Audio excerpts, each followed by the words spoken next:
Boa noite a todos. E na companhia do Divino Amigo Jesus, através da espiritualidade amiga que se faz presente conosco nessa noite, rogamos a Ti, ó Senhor, que possa nos conduzir as palavras, o pensamento, que nos ilumine as atitudes para que possamos, nesta noite, transmitir da melhor maneira os vossos ensinos. Queridos amigos, hoje nós vamos refletir um pouco, conversar mesmo, a respeito do capítulo 5 de O Evangelho segundo o Espiritismo, que está sob o título Bem-aventurados os aflitos.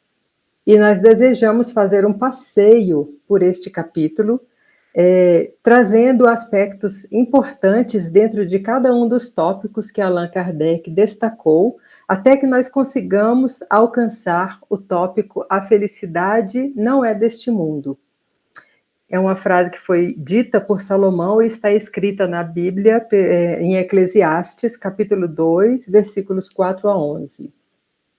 E Allan Kardec, ele organiza de maneira muito didática toda a sua obra, todo o Pentateuco, toda a sua obra é organizada de maneira muito didática a nos favorecer o aprendizado.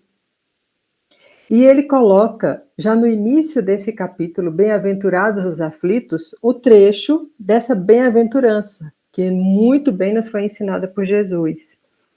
Ele traz tanto Mateus quanto Lucas. Eu vou ler o trecho que foi escrito por Mateus. Bem-aventurados os que choram, porque serão consolados. Bem-aventurados os que têm fome e sede de justiça, porque serão saciados. Bem-aventurados os que sofrem perseguição pela justiça, porque o reino dos céus é para eles. Está em Mateus, no capítulo 5, versículos 4, 6 e 10. E nós podemos perceber que Jesus, ele faz uma pequena relação dos sofrimentos, e ele diz que são bem-aventurados estes que passam por esses sofrimentos ou por essas aflições, e que eles receberão uma recompensa, digamos assim. Para os que choram, serão consolados. Para os que têm fome e sede de justiça, serão saciados. Para os que sofrem perseguição, eles vão receber o reino dos céus. Então nós percebemos que Jesus, ele nos mostra que de alguma maneira vale a pena passar por aflições, vale a pena passar por sofrimentos. E Allan Kardec começa então a desenvolver esse capítulo, e o primeiro tópico que ele nos traz fala sobre justiça das aflições. A frase que nós podemos perceber com maior importância nesse tópico é que Deus é todo poder, todo justiça e todo bondade. Para isso nós vamos perceber que aqui dentro do capítulo, Allan Kardec já começa com algumas indagações. Por que uns sofrem mais do que os outros? Por que uns nascem na miséria e outros na opulência, sem nada terem feito para justificar essa posição? Por que para uns tudo dá certo, enquanto para outros nada parece sorrir? Mas o que se compreende menos é ver os bens e os males tão desigualmente repartidos entre o vício e a virtude. Com isso, ele está querendo nos chamar a atenção de que aqueles não virtuosos podem até possuir mais, e os mais virtuosos possuem menos. Então, muita gente questiona sobre isso. Por que tanta diferença nessa vida? Por que tanta indiferença? Por que tanta diferença? Por que tanta divisão que, a nosso ver, seria injusta? Se nós pegarmos como bússola para o nosso pensamento o fato de que Deus é todo poder, toda justiça e toda bondade, nós vamos entender que Deus é plenamente justo. Se nós passamos por aflições, se nós passamos por algum sofrimento, é porque é justo que passemos por essa necessidade. E alguma coisa de bom deve sair daí. Porque se Deus é todo bondade, ele só vai nos oferecer aquilo que for bom para nós, aquilo que nos fizer de alguma maneira crescer. E tem um trecho que é bem destacado aqui nesse tópico.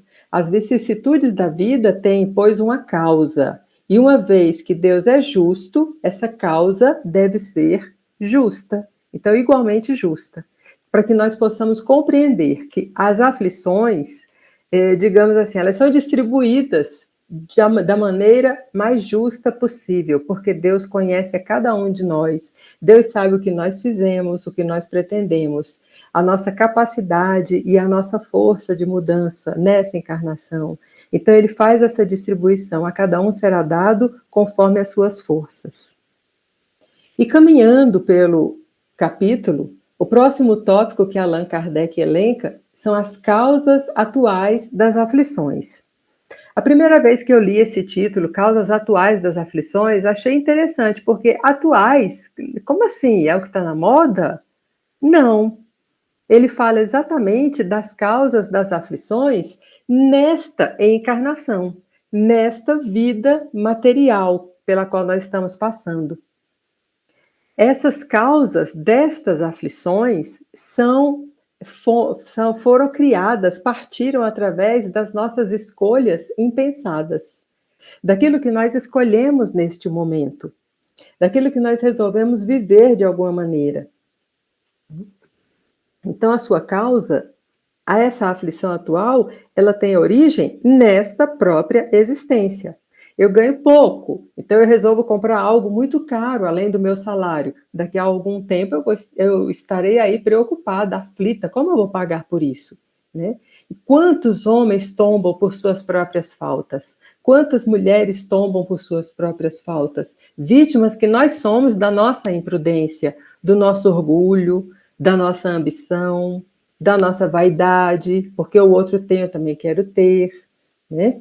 Quantas uniões infelizes acontecem apenas por interesse material ou por vaidade? E tratando também da ordem emocional, quantos males poderiam ser evitados se nós construíssemos lares mais felizes? Como, por exemplo, corrigindo nossos filhos quando se faz necessário, pois alguns pais são infelizes com seus filhos porque não combateram suas más tendências no princípio. Eu estou resgatando trechos aqui, né, do Evangelho segundo o Espiritismo, exatamente para pautar as nossas reflexões. Por fraqueza ou indiferença, deixam de desenvolver neles, nos filhos, os germes, deixam desenvolver-se neles os germes do orgulho, do egoísmo, da tola vaidade, e secam-lhe os corações. Depois, mais tarde, recolhendo o que semearam, se afligem pela sua falta de respeito e ingratidão. Então, nós plantamos hoje para colhermos amanhã. Plantamos hoje na nossa jovialidade para colhermos na nossa velhice. O que nós ensinamos aos nossos filhos, aos nossos netos, aos nossos sobrinhos, àqueles que estão à nossa volta. Muitos nos observam. E muitos podem seguir os nossos exemplos. Muitos podem fazer as mesmas escolhas que nós fizermos. E essas escolhas, então, têm que ser bem pensadas e bem pesadas, porque delas virá o futuro. Essa já é uma preparação que Kardec faz para que nós possamos vislumbrar que existe uma possibilidade de continuidade, ou seja, essa existência material, ela não vai se encerrar aqui. Nós voltaremos à nossa existência espiritual e retornaremos a uma nova encarnação. Então, nós devemos estar atentos a isso, plantar hoje o que vai ser melhor para nós mesmos amanhã, o que vai ser melhor para aqueles que estão à nossa volta. Seguindo o capítulo, Allan Kardec fala, então, sobre as causas anteriores das aflições. Se nós vimos que as causas atuais foram plantadas e estão sendo colhidas já nesta encarnação, as causas anteriores foram plantadas em encarnações anteriores e estão igualmente sendo colhidas nesta encarnação. Então, imagine, no nosso fardo, nós já temos aflições, problemas para resolver de encarnações anteriores. Se agregarmos mais dificuldades, mais aflições nesta encarnação, como nós faremos? Será muito difícil, né? Muito mais pesado a gente transforma o nosso fardo. E uma frase que nós destacamos aqui: todo efeito tem uma causa. Então prestemos muita atenção ao efeito. O que é que eu tenho que me melhorar agora? Por que que eu passo sempre por episódios em que me roubam a paciência? Então eu tenho que desenvolver a paciência. Por que será que eu passo sempre por episódios em que as pessoas me tiram do sério? Eu tenho que desenvolver a paciência, a resignação, a fraternidade, é o saber ouvir, é o estar pronto à convivência social. A justiça de Deus jamais é interrompida. Jamais, jamais ela é interrompida. Ou seja, começou em encarnações anteriores, está nessa encarnação e vai perdurar por todas as nossas encarnações. A justiça de Deus está sempre presente. Das causas anteriores, nós podemos elencar algumas. São aquelas causas às quais nós não demos, e nós vimos que o indivíduo não deu nenhum início nesta existência. E é aquilo que ele não pode resistir, é exatamente aquilo que não tem como ele combater ou ele contornar. Seriam, por exemplo, perdas de entes queridos, perdas dos entes que são arrimo de família, são os reveses da fortuna, os flagelos naturais, é um desabamento, um furacão, enfermidades trazidas já no nascimento. E o que dizer então das crianças que morrem em tenra idade e só tendo conhecido dessa vida o sofrimento? Por que elas merecem sofrer? Essa causa está em vidas anteriores. Essa causa está em momentos vividos anteriormente por esse espírito, que vem agora, então, resgatar. Vem trazer, trouxe nessa encarnação a possibilidade de corrigir, de sentir por ele mesmo aquilo que ele possa ter feito o outro sofrer. Todo efeito tem uma causa. Então, nós devemos analisar.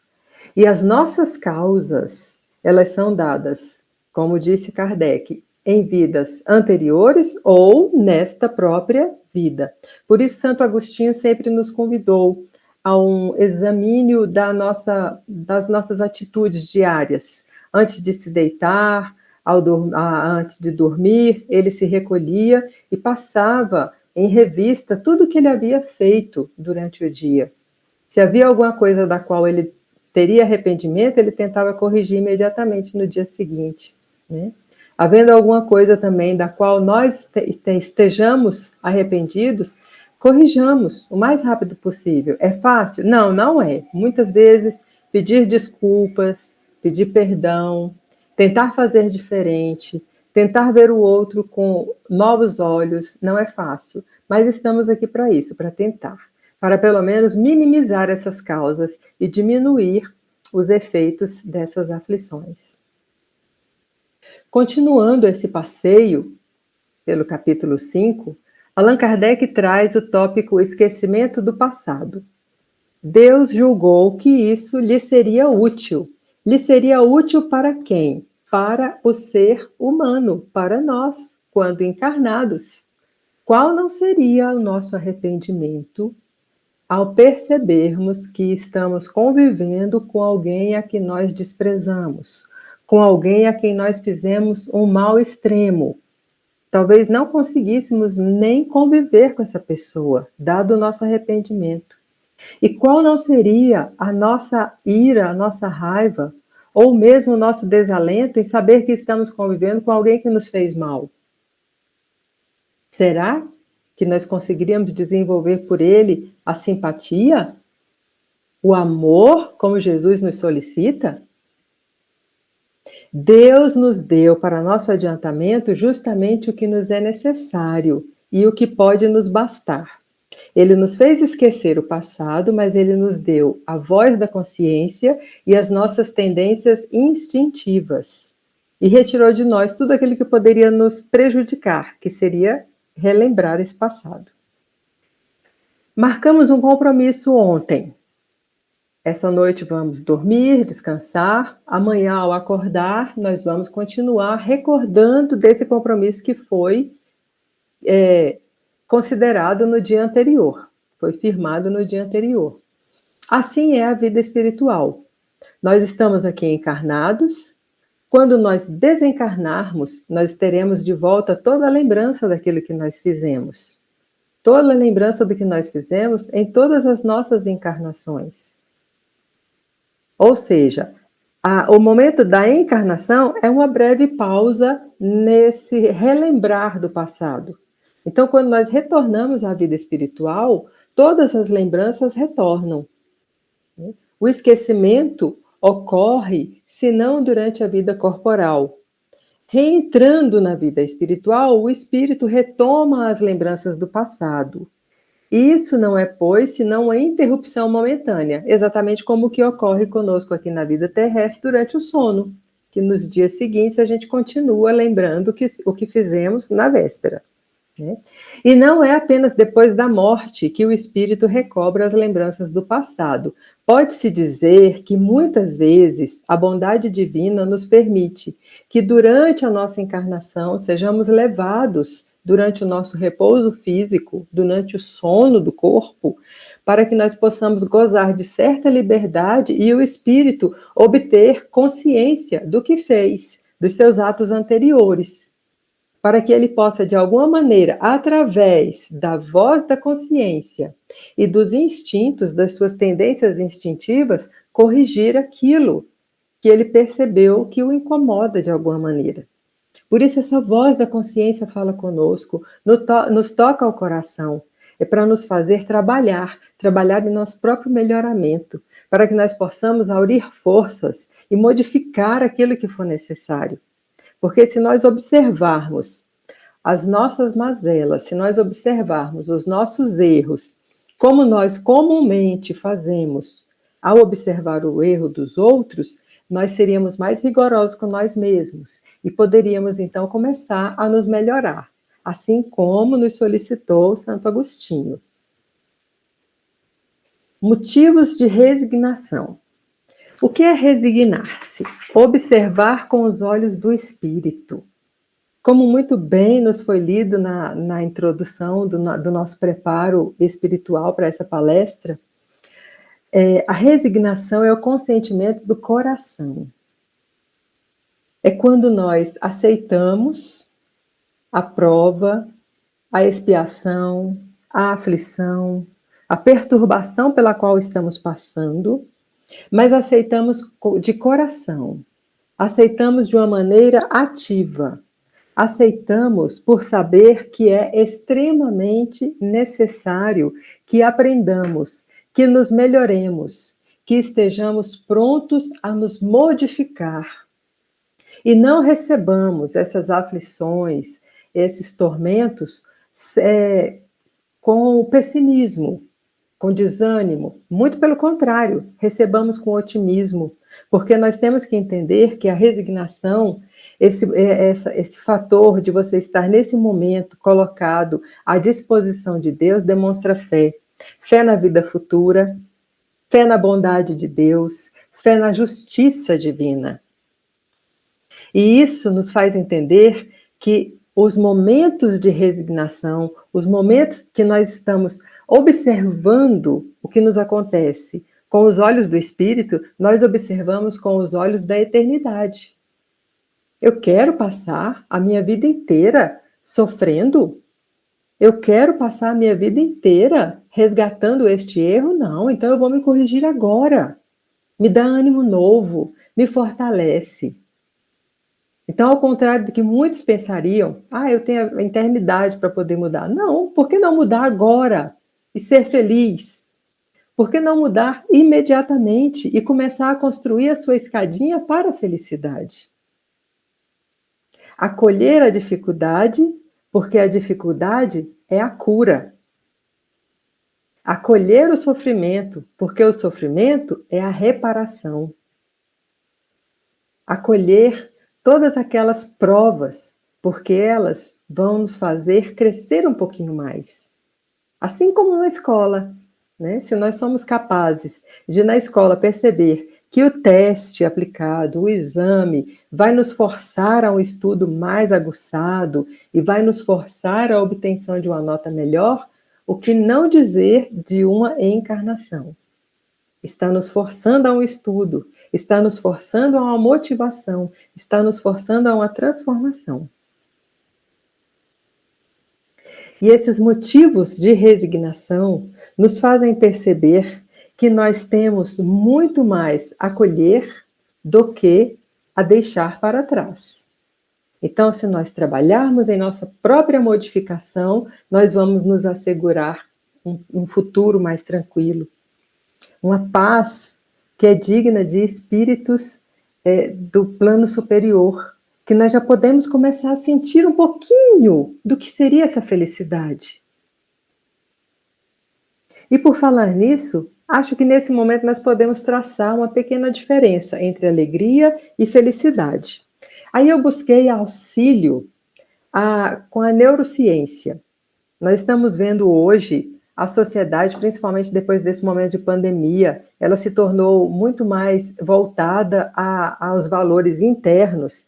Então, a ciência também está se desenvolvendo nesse aspecto, e a neurociência já traz, não de hoje, já traz alguns estudos relacionados à alegria e à felicidade. E a neurociência nos diz que a alegria é algo momentâneo, e a felicidade, ao contrário, é algo pelo qual se trabalha. A felicidade, ela traz uma combinação de satisfações que são capazes de serem traduzidas em boas emoções, isso materialmente constatado, né, em laboratório, com acompanhamento de neuros e tudo mais. Nós podemos comparar a alegria, que é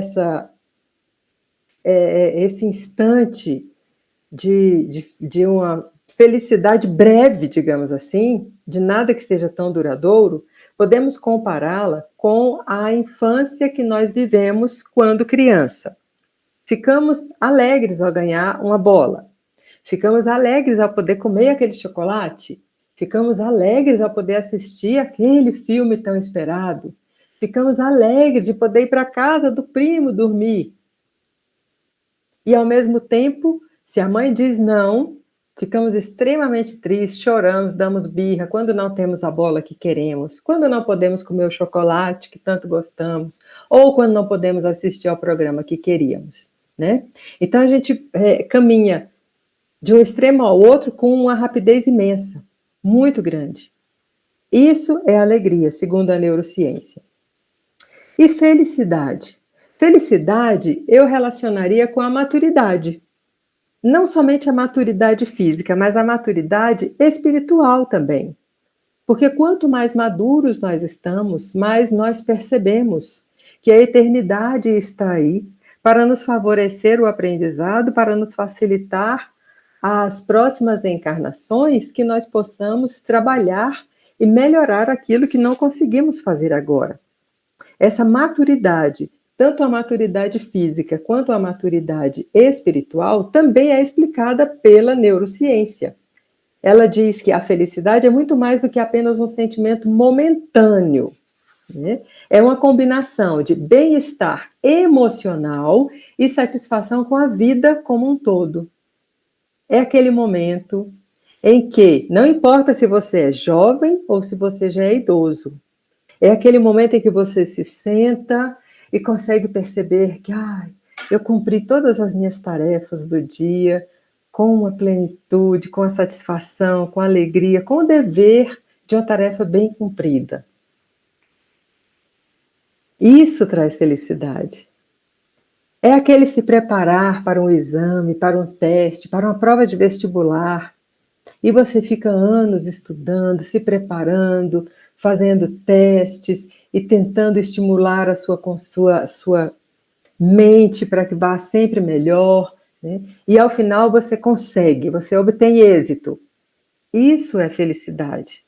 Ou seja, é algo que você trabalhou, você traduziu isso em trabalho realmente, em dedicação, em foco, em perseverança.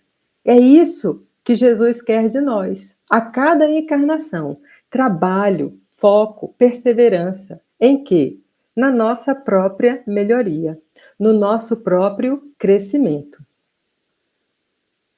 E Jesus, o mestre dos mestres, não poderia deixar de nos ensinar. Ele veio nos ensinar. Jesus, que é o mestre por excelência, veio à Terra para nos ensinar. Ele causou um impacto tremendo quando ele disse que nós deveríamos amar, mas não somente aqueles que estão conosco, amar também o nosso inimigo. Não trazê-lo para o nosso convívio, mas não desejar-lhe o mal, muito menos praticar o mal contra ele, né? As lições de Jesus, elas não foram técnicas, nenhuma delas. São todas lições voltadas às nossas competências emocionais, que é algo também estudado pela ciência.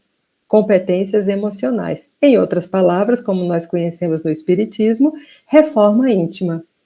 Buscar nos reformarmos, nos melhorarmos, prescrutar a nossa própria alma, o nosso próprio íntimo e determinar onde nós podemos melhorar. Para isso, Jesus veio à sala de aula para nos ensinar. Ele viveu como humano e nos ensinou como o divino. Porque as suas palavras, as suas atitudes penetraram a nossa alma e já vão anos, séculos, milênios em que nós estamos estudando esses aprendizados, porque nós precisamos aprender. E graças a Deus, a justiça divina, nós temos a eternidade para esse aprendizado. Então, como nós lembramos lá atrás da resignação ativa, trabalhemos com bom ânimo, queiramos sempre estar dispostos. Às vezes nós estaremos sim menos dispostos, cansados de tanto tentar e ainda não aprender, mas Deus não desiste de nós, Jesus não desiste de nós. Eles têm muita paciência. E Jesus trazia em si a felicidade. Ele sabia que iria passar por momentos difíceis. Ele não estava acompanhado por pessoas que já soubessem tudo, muito pelo contrário. Ele escolheu para segui-lo, para serem seus discípulos, seus apóstolos, aqueles que traziam dificuldades, como qualquer um de nós traz suas dificuldades. Aqueles que tinham problemas, assim como qualquer um de nós. Um era ambicioso, o outro não tinha força para assumir a sua verdade íntima. Outros eram medrosos, outros queriam trabalhar apenas com o dinheiro, o lado material. E Jesus foi trazendo para perto de si cada um deles, como se cada um deles representasse as deficiências que nós possuímos, as mazelas que nós carregamos. E Jesus, ainda assim, viveu com felicidade, trazia dentro de si a felicidade, mesmo sabendo que a população faria uma escolha que não seria fácil para ele. Mas ele aceitou, com felicidade, ele aceitou. Porque ele sabe, ele confia, ele tem fé em nós, que um dia nós vamos conseguir aprender as suas lições. E estamos aqui, matriculados na Terra, que é a escola para o Espírito, uma das escolas, porque na casa de meu pai existem várias moradas. Isso me fez pensar que, assim como os espíritos nos ensinam, existem moradas que estão num patamar superior ao do planeta Terra, e assim como existem moradas que estão num patamar inferior. Sabemos que estamos passando por um momento de transição, por isso somos convidados diariamente ao melhoramento moral. Somos convidados diariamente ao nosso melhoramento espiritual. E somos convidados diariamente à nossa aprimoração emocional. O nosso aprimoramento. Que possamos trabalhar o espírito. Devemos cuidar do corpo, lógico, estamos aqui encarnados. Mas devemos principalmente cuidar do nosso espírito. Porque quando não damos a ele o alimento necessário, o estímulo necessário, quando não buscamos na fonte a palavra viva de Jesus, nós não conseguimos fazer com que o corpo reaja, com que o corpo tenha ânimo de seguir em frente, de tornar-se ativo. Somos um espírito em um corpo, não o contrário. Não é o corpo que tem o espírito, é o espírito que está revestido por um corpo físico que lhe garante a possibilidade de vivência e de permanência no planeta Terra enquanto lhe for necessário. E sim, perdão.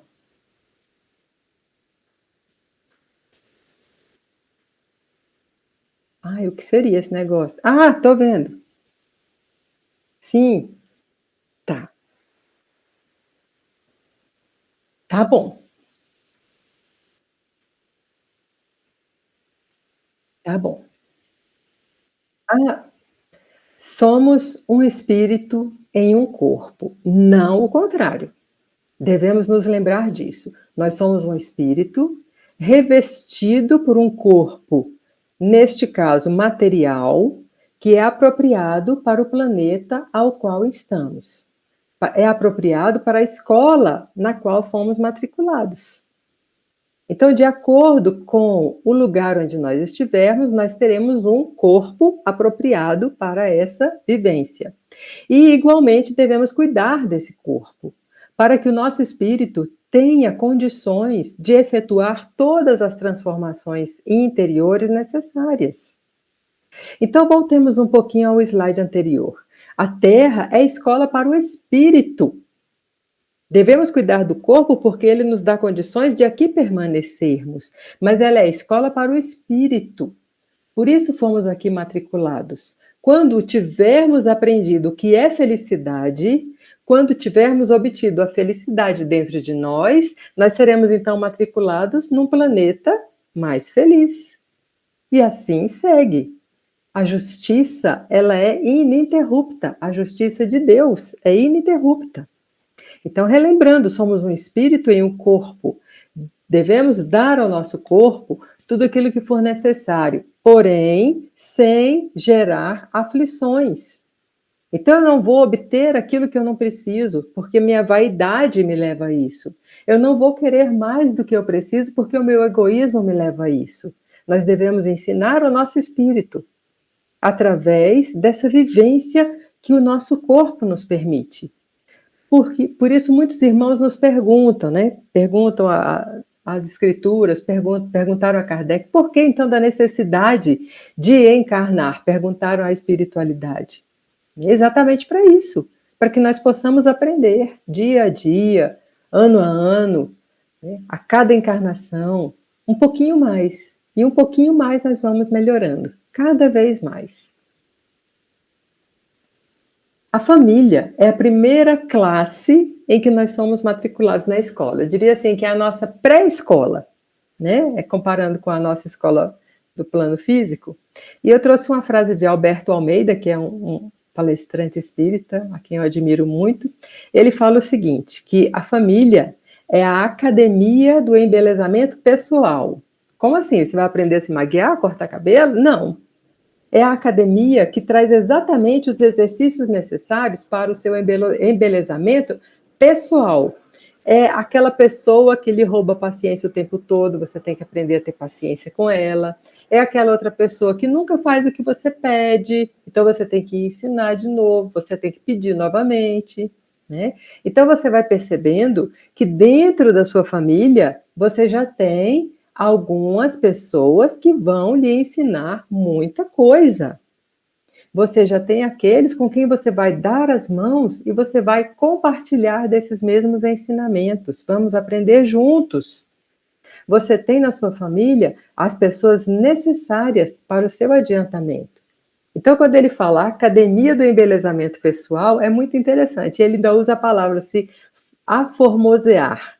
Então, sairemos todos mais formosos da nossa família. E a partir daí, vamos para uma convivência social com a humanidade. Que é isso que Jesus quer de nós. Aprendamos na nossa escola primária, na família, trabalhemos o nosso espírito, que possamos dar a nós mesmos todas as ferramentas necessárias e que possamos levar para a sociedade aquilo que nós aprendemos e continuar aprendendo. Né? Então, para nossa, desculpa, para o nosso local de trabalho, é numa viagem, é num outro momento social. Nós vamos, então, aprender e transmitir o que aprendemos. E, igualmente, vamos também receber dos outros. Por isso, caminhando por este capítulo, nós percebemos que Kardec organiza de maneira que nós possamos perceber que a fé na vida futura, ela é trabalhada. A partir do momento que nós entendemos as causas anteriores e as causas atuais das aflições. A resignação também é trabalhada, que é aquele aceitar do coração, é o consentimento da voz espiritual. Faça, aceite, não reclame, seja ativo na sua própria transformação. E principalmente o amor. Porque se nós recebermos com amor as dificuldades que a vida nos apresenta, nós vamos conseguir caminhar um pouco mais e um pouco melhor, com menos aflições. Por isso eu vejo muitas pessoas, eu li alguns comentários de outros palestrantes aos quais eu estava escutando para me inspirar mais ainda para essa noite, e nos comentários algumas pessoas diziam, eu sou muito feliz. São pessoas que já trazem em si uma resignação ativa. Sejamos assim. Há momentos em que nós realmente estamos cansados. Muitos dizem que é uma luta diária. É uma luta diária com você mesmo, com os seus próprios vícios, com as suas próprias dificuldades de transformação. Mas, graças a Deus, nós temos um dia após o outro e uma encarnação após a outra. Fé na vida futura. Jesus sempre dizia, meu reino não é deste mundo. Ou seja, a felicidade não pertence a este mundo material. Pertence ao mundo espiritual. Isso não significa que a pessoa que sequestra a própria vida, que interrompe a própria vida, vai encontrar imediatamente a felicidade. Não. Se assim o fosse, não existiria espíritos em aflição no plano espiritual. Né? Então, a fé na vida futura, que se mostra através da felicidade adquirida na vida futura, a felicidade não é deste mundo, a felicidade é de que mundo, então? É espiritual. E esse mundo espiritual nós carregamos dentro de nós mesmos. Jesus aqui esteve e trazia dentro de si a felicidade, independente de onde ele estava, com quem ele estivesse. E trouxe dentro de si a felicidade. A resignação. Em O Evangelho segundo o Espiritismo, nós lemos que, quando sofremos uma aflição, se procurarmos a sua causa, encontraremos sempre a nossa própria imprudência, a nossa imprevidência ou alguma ação anterior. Então, ao invés de passar pela provação, pela aflição, pelo momento de expiação ou de reparação, ao invés de passar por estes momentos com agressividade, com ira, voltemos a nós mesmos, analisemos os nossos atos e busquemos entender a quem cabe a responsabilidade pelo que estamos passando agora. Assim nós vamos conseguir traduzir essa resignação numa resignação ativa, buscando em nós mesmos. Fui eu a causa? Eu dei causa a isso? O que eu fiz para que acontecesse dessa maneira? No que eu posso me melhorar?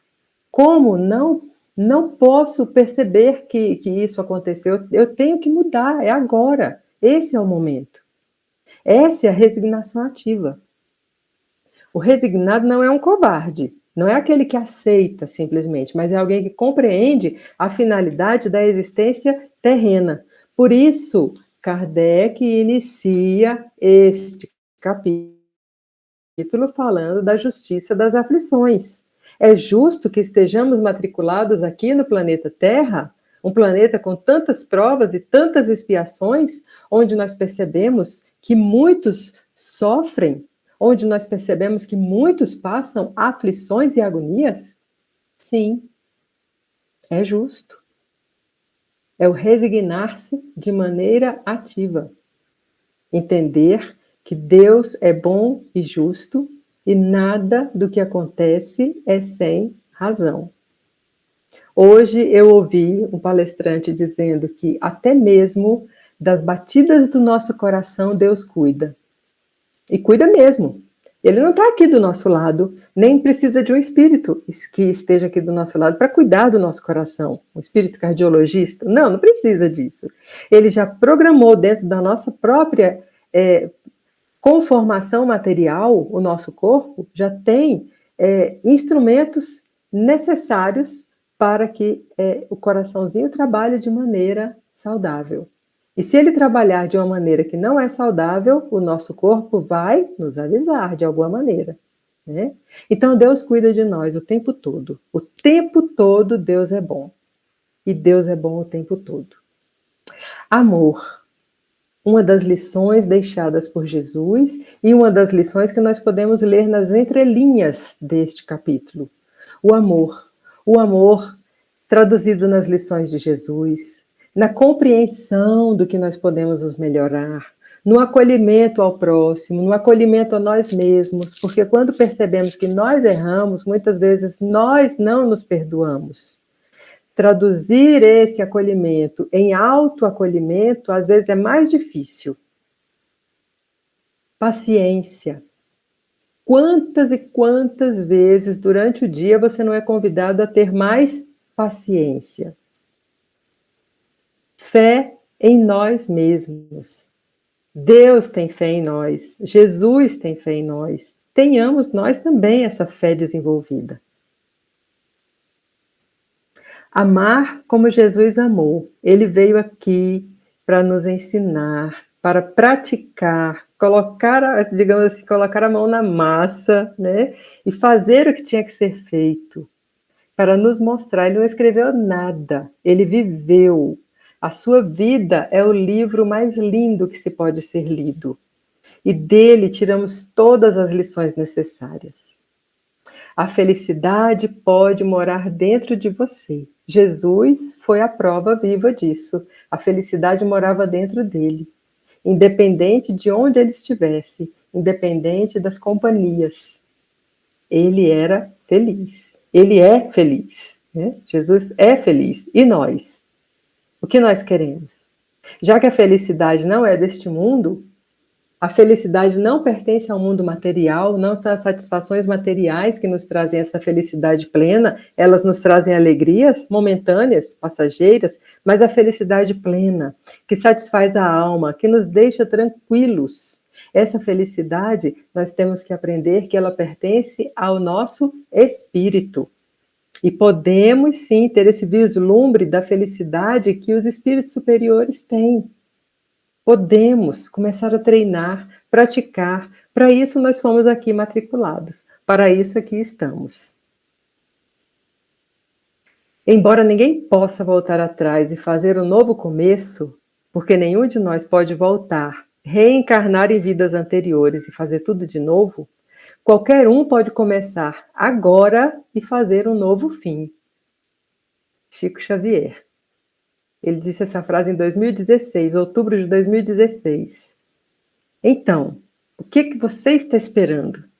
O que nós estamos esperando? Não só depende da gente. Essa é a ferramenta mais maravilhosa que Deus poderia colocar em nossas mãos. Depende unicamente de você. Você querer. Se você quiser, toda a espiritualidade amiga estará pronta a te atender, a te auxiliar. Qual a sua escolha para hoje? Alegria ou felicidade? Muito obrigada a todos que nos acompanharam neste momento. Peço a Ti, ó Senhor, que acolha nesse momento as nossas orações e que possamos de alguma maneira ser fortalecidos durante essa noite, guiados às escolas superiores para continuar esse aprendizado. Que assim seja.